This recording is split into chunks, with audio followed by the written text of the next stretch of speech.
जय गुरुदेव दोस्तों। कहो कैसे हो। आशा है आप सब अच्छे ही होंगे। मेरे प्यारे साथियों, क्या आपने कभी ये सुना है, गुरु गोविंद दो खड़े काके लागू पाए, बलियारी गुरु आपने गोविंदियो बताई। ये बहुत ही पुरानी कहावत और दोहा है और आप सभी ने अपने स्कूल टाइम में ज़रूर सुना होगा।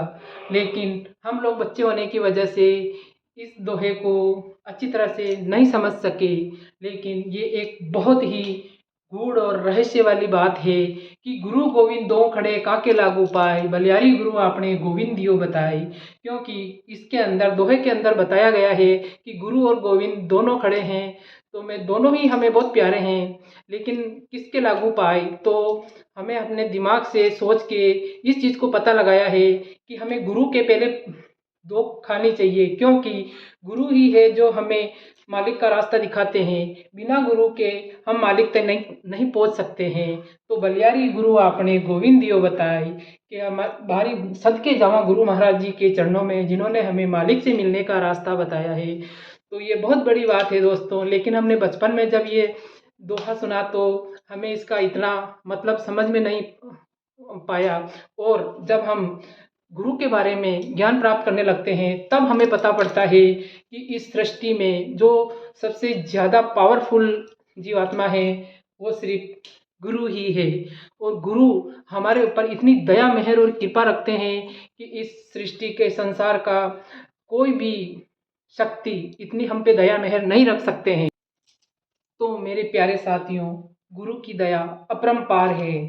अगर हम ये कहें कि ये तन विष की बेलरी, गुरु अमृत की खान, शीश दिए गुरु मिले तो भी सौदा सस्ता जान। हाँ दोस्तों, ये वाली कहावत भी बहुत ही चरितार्थ है कि जिसको गुरु मिल गया है वो सब कुछ सारी सीमाओं से ऊपर है। क्योंकि ये तन तो विष की बेल है, लेकिन गुरु गुरु अमृत की खान है। ये हमारे लिए सारी सृष्टि में सबसे ज़्यादा शुभ चिंतक, अगर हमने गुरु बना लिया है तो इससे ज़्यादा खुशनसीबी हमारे लिए कुछ भी नहीं हो सकती है। और इस बात को मैं आपको उदाहरण के तौर पे बता सकती हूँ और आपको बोल सकती हूँ कि गुरु के अलावा हमारे लिए इस दुनिया में कोई भी सदगति प्राप्त करने के लिए नहीं सोच सकता है। तो एक छोटी सी कहानी के द्वारा मैं आपको बताना चाहती हूँ कि एक बार गुरुजी का भंडारा हो रहा था और उसके अंदर सभी सत्संगी लोग अपनी सेवा देने के लिए वहाँ पे पहुँच गए। और वहाँ पे भंडारे में खाने का प्रोग्राम चल रहा था, प्रसाद का प्रोग्राम चल रहा था, बहुत बड़ी लंगर चल रही थी। तो वहाँ पे सभी सत्संगी प्रसाद पाकर अपने आप को धन्य समझ रहे थे। तो वहाँ पे एक औरत थी जो कि मालिक का प्रसाद पा रही थी। और मालिक का प्रसाद जैसे ही उसने पाया तो उसने देखा कि उसके पास में एक अपाहिज बच्चा बैठा था, जिसका कि हाथ पैर काम नहीं कर रहे थे। वो अपने हाथ पैरों को भी नहीं उठा पा रहा था प्रसाद ग्रहण करने के लिए। तो सत्संगियों के अंदर हमेशा दया के भाव रहते हैं। तो उसने सोचा कि मैं अपने हाथ से इसको खाना खिला देती हूँ। तो वो उस अनजान बच्चे के पास में गई और बहुत ही प्यार से और बहुत ही प्यार और श्रद्धा से उसको अपने हाथों से खाना खिलाने लगी। अपने हाथों से उसको खाना खिलाया और उसकी जो थाली थी उसको उसके मुंह के पास में रखा। तो बच्चा जब खाना खा रहा था तो उसके मुंह से कुछ खाना वापस गिर रहा था और वो खा नहीं पा रहा था, इस वजह से वापस गिर रहा था। तो भी वो उसको बड़े प्यार से खिलाई जा रही थी, बड़े प्यार से खिलाई जा रही थी। और बच्चा भी बहुत खुश हुआ कि उसको बिना परेशानियों के प्रसाद पाने को मिला था। तो इसी प्रकार धीरे धीरे करके उसने काफ़ी टाइम से उसको मालिक का प्रसाद उसको पूरा पाने को दिया।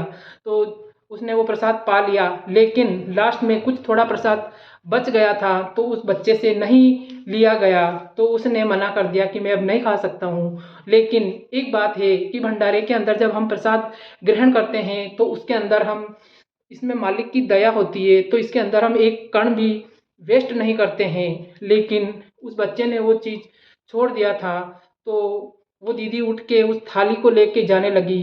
तो आगे जैसे ही गई तो सेवादारों ने उनको रोक दिया कि इसके अंदर प्रसाद के कण बचे हुए हैं, तो इसको आपको पूरा फिनिश्ड करना होगा। लेकिन उसने कहा कि भैया, ये तो एक बच्चे ने ग्रहण किया था प्रसाद और उसका झूठा है, तो उसने छोड़ा है, मैंने नहीं छोड़ा है। लेकिन सेवादार उसकी बात नहीं मानी और बोले कि आप तो ऐसे ही बोल रही हो, जिन लोगों से ज़्यादा प्रसाद ले ली जाती है और नहीं खाया जाता है तो ऐसा ही बोलते हैं। वो बार बार विनती करती रही, बार बार प्रार्थना करती रही, लेकिन सेवादार नहीं माने और उसको साइड में खड़ा कर दिया और आगे नहीं जाने दिया और बोला कि जब तक आप ये पूरी प्रसाद खत्म नहीं करोगे आप आगे नहीं जा सकती हो। तो वो वहाँ पे खड़ी खड़ी बहुत रोई और बहुत परेशान हुई और बहुत मालिक को याद किया, लेकिन उन सेवादारों ने उसको आगे नहीं जाने दिया। वो बहुत दिल दिल थाम के और बहुत प्रार्थनाएं करके बहुत देर तक खड़ी रही, बहुत देर तक धूप में खड़ी रही, लेकिन उसे रास्ता जाने का कोई रास्ता नहीं मिला और वो कुछ कर भी नहीं सकती थी। खूब खूब 2 घंटे खड़े रहने के बाद में उसने सोचा कि अब कोई रास्ता नहीं है, तो वो मन को बहुत ही स्ट्रॉन्ग करके जैसे तैसे आंखें बंद कर मालिक को याद किया